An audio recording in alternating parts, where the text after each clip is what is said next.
I can't fight this feeling any longer. Dude. Oh my gosh. Well, first things first. Is it recording? It's recording. Did you hit record this time? I hit, look, there's a red light and it is moving. Yeah, and there's a really awesome Argyle post-show ride home that is now gone forever. Yeah, sorry everybody. I would have gotten you an Argyle post-show, a car ride home, but I didn't hit the record button. And I'm the one in this family that does podcasts, so I don't know. Read into that what you will. Yeah, that was 3 out of whatever it was, at least.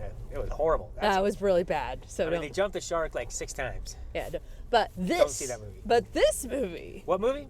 Lisa Frankestein. Lisa Frankestein. Which I will admit, you were like, let's go see it. And at first I'm like, okay, I'll go with you if you want. I think you liked it better than I did. Oh my gosh. So, first of all. That's a yes, folks. First of all, one great thing, I mentioned this to you in the theater, about Alamo Drafthouse, is because they do traditional previews, but there's a whole pre-show before those start. And they always tie in the previews, or that pre-show, to parts of the movie. Themes, actors, whatever. And so some of the delight you get from seeing a show at Alamo Drafthouse is some point in the movie you're like, oh!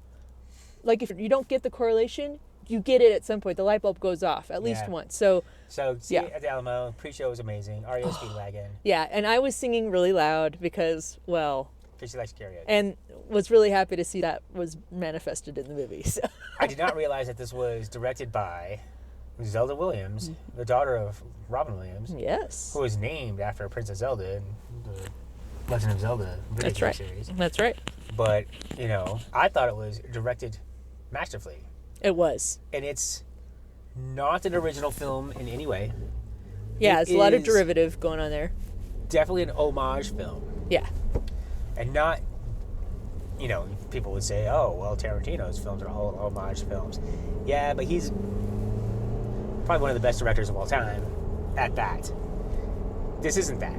But if you like Heathers, if you like Weird Science, if you like Young Frankenstein, if you like Evil Dead, you will probably like this movie. Yeah, it was. I definitely got so many Heathers feelings in it. And hey, have fun. Wear your favorite 80s get up to this movie because you're all going back in time. Yeah, I went in dark. I didn't know that it was set in the 80s. It had this 80s vibe movie poster. The pre-show is definitely tons of 80s. Yeah, that's what kind of tipped it off. Maybe this is set in the 80s. And it was. I liked how it was the Weird Science outcast. And then this other thing comes in, Edward Scissorhands, type thing. Yeah. The ending was good. We'll get there in a minute. But it kind of subverted a bit of the tropes. It definitely had the cliquey high school jocks and high school, what do you want to call it? The cheerleaders. Yeah, the different groups, the clubs. Yeah, they were super, well, I'm not going to even want to be seen with you type person. Including, and then also goth was represented. Goths were there. It was 89, so yeah, it was a thing. But it was a little bit satisfying when certain people die. Full spoilers. Yeah. When the rapist kid dies. Oh, yeah. Yep. And you and I he's like, oh, let's go have you sit down somewhere. And as soon as they start going toward the bedrooms, we're like, oh, God, this kid. Yeah, we were right. Feelings there. Yeah. He got what was coming. Definitely did. Yeah. It's definitely way better than Argyle. Oh. Got a text message. So we're right next to a rocket, actually. Yeah, you can see the SpaceX rocket from here. It's off of Santa Fe Boulevard in Littleton, Colorado. It's kind of weird. It's got blue lights around it. Those are whatever. Anti-vandalism, monitor things, whatever. But the premise, right? So this girl, senior, her mother was killed by an axe murderer, Scream style. Yeah. Right? She flips out. Her dad gets remarried super quickly, super fast, yeah. To the worst woman ever. Oh, and I don't remember her name, but Carla Gugino, and her character's name was Janet. And she's from recently the Fall of the House of Usher, so that was delightful to see her in that role. And she's in a lot of things like that. She's in Spy Kids. Yeah, that's right. She's a really good actress. Nails this bitchy role. She is after she's dead, and they can't find her. They're filing a missing persons report, and her daughter is in detail describing her and like what she wears, and they said, "Oh yeah, she's total bitch." Like just because that's what she like. And she was wearing the bitch uniform. Yeah, then everybody's even still like, it's kind of nice that she's not here. She's a terrible person. I loved. But the sister, who was very vapid and shallow, ended up being pretty sincere, actually. Yeah. She was shallow, but she was actually probably the kindest person. Yeah. In there, at least to Lisa. And I will say, I loved Lisa's arc. I got a lot of joy out of that because you do just see her just miserable, rightly so, at the beginning of the movie, and through the darkest possible ways, she just kind of blossoms through the end of the movie. It's awesome and very dark. It is super dark. It is super campy. Oh, so campy. And done very well. Yeah. The writing was great. The dude, I haven't looked up the names. Oh, it's cold. What this guy's getting over, yeah. Okay, yeah. I don't know what he thought he was doing this there. This person is weird. Yes. That's one thing about the Drive Home podcast, is that we are actually driving. That's right. And I don't have a car in front of me and a car behind me like Jerry Seinfeld because, being a mediocre comedian with a great show. We're also not on video. All that gets you money. Yeah. He has money. He does have a lot of money. Talent? No, but money is. Ooh, you heard it here. Hey, happens. He's got one joke, and Gilbert Gottfried did it better. What is that all about? Pretty much. Anyway, I enjoyed it. I don't think I enjoyed it as much as you, though. I got it. Okay, so remember, I opened this with singing REO Speedwagon. Yeah, you karaoke which again, the whole song. I did karaoke it in the theater, and like I even was like gesturing with like the drums and everything. And then to see that happen in the movie, I was like, okay.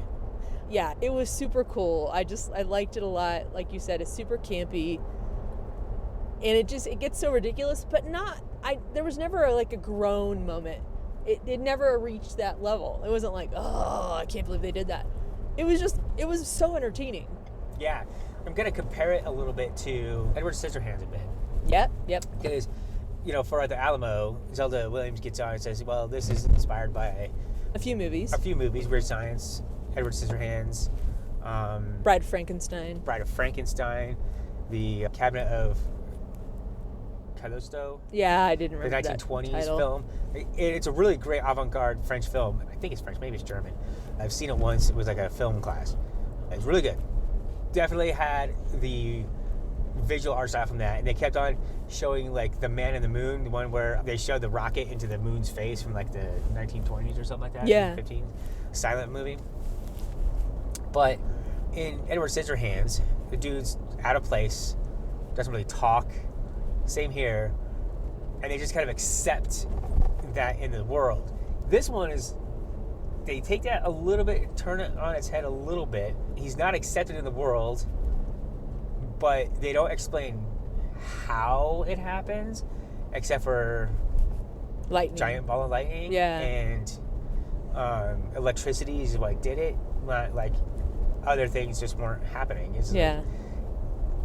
And that was refreshing. You didn't have to get into the lore of it. You have like this huge background. It's completely absurd, and they just lean into the absurdity. They really do. And it works. Yeah. That's how they did it in Edward Scissorhands. They just leaned into the absurd and made it work. Coming up on a lot of police activity right here. And a wreck here or something. Yeah, something going on. Oh, yeah. Yep.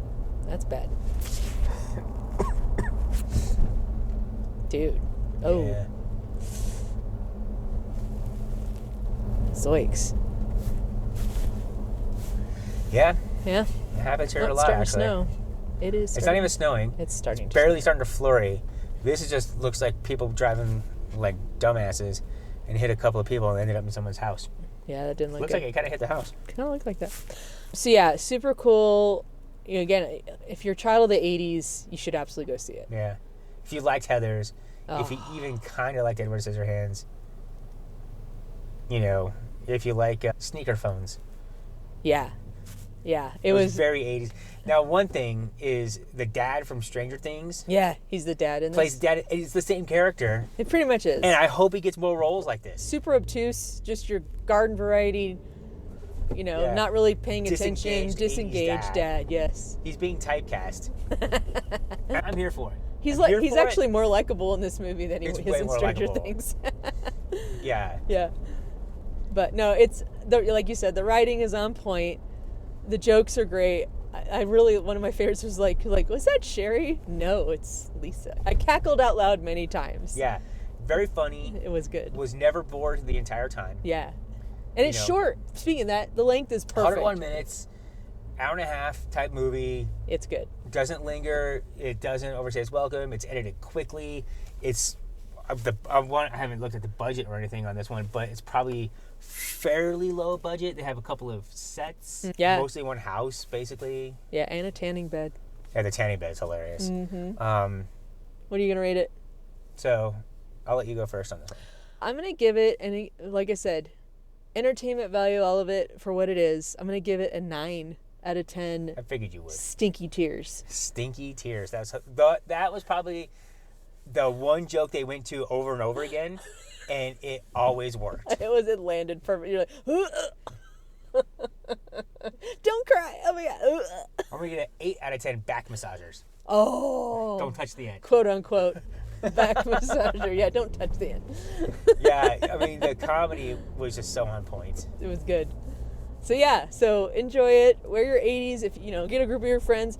I think it'd still be enjoyable by someone for today's standards. They're gonna probably be like, wait, did this really wear that in the 80s and stuff like that? But you could easily take this plot and drop it in the middle of today.